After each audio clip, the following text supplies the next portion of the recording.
Hey everyone, I'm going to start today by reviewing with question number 9. What fraction is shaded in each of these models? So in class we talked about every single time we see a picture, especially with fractions, no matter what, let's go ahead and take it back to fraction form before we even start to look at our answer choices. So when we look at our first visual model, our picture, we notice that there are 8 shaded out of 12.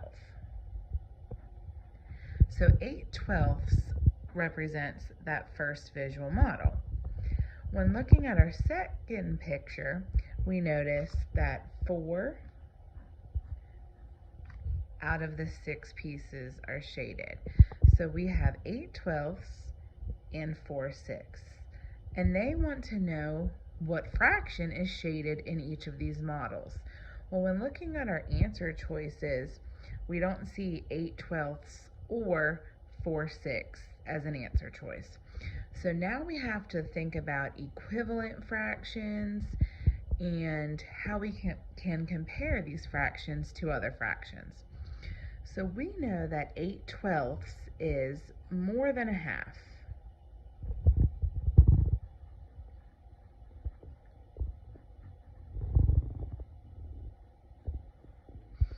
Because 6 is half of 12 and 8 is more than 6. So 8/12 is greater than a half. And 4/6 is also greater than a half, because 3 is half of 6 and 4 is greater than 3. So we know both fractions are greater than a half, so we cannot choose an answer choice that's equivalent to a half, like D. D is equivalent or equal to a half, so D cannot be our answer choice. So now we need to see, okay, how can we reduce 8/12 or 4/6 into a smaller fraction? So I can start out with 4/6. If I divide 4 divided by 2 and 6 divided by 2, I get 2/3, because 4 divided by 2 is 2 and 6 divided by 2 is 3. So we can say that 4/6 is equivalent to 2/3. Let's hop over to 8/12. Is there any way we can take 8/12 and make it smaller to reduce it by division for an equivalent fraction?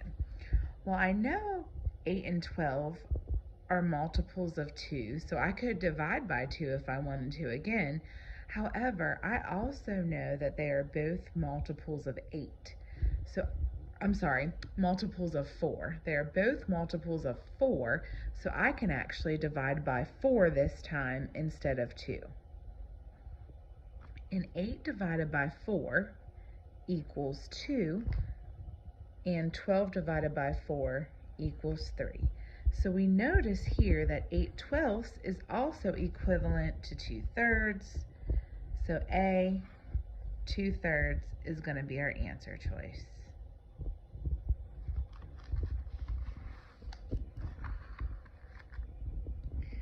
All right, let's go ahead and move on to question number 10.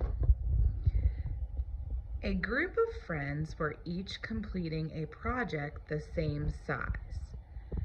This table shows how much of the project each friend has completed. So Michael has a fraction of 2/3 completed. James has a fraction of 1/2 completed. Liliana has a fraction of 6/8 completed. And Sumi has a fraction of 4/6 completed. And they want us to figure out which of these friends have completed an equal amount of their project. So again, just like question number 9, we are focused on equivalent fractions. And the way we can find equivalent fractions is to either use multiplication or division. So when I look at A, They want us to see, is Michael's fraction and Sumi's fraction equivalent? So let's take Michael's fraction of 2/3 and Sumi's fraction of 4/6.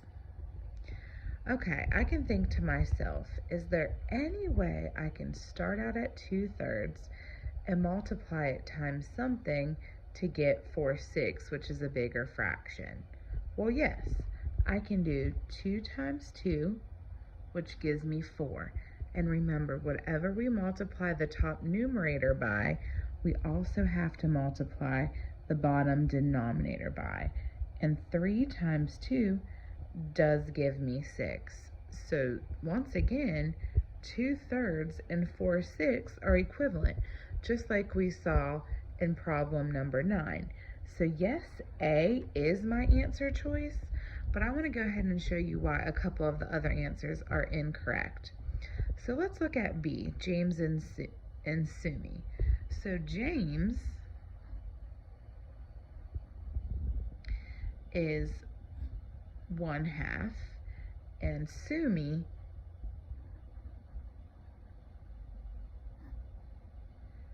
has 4/6.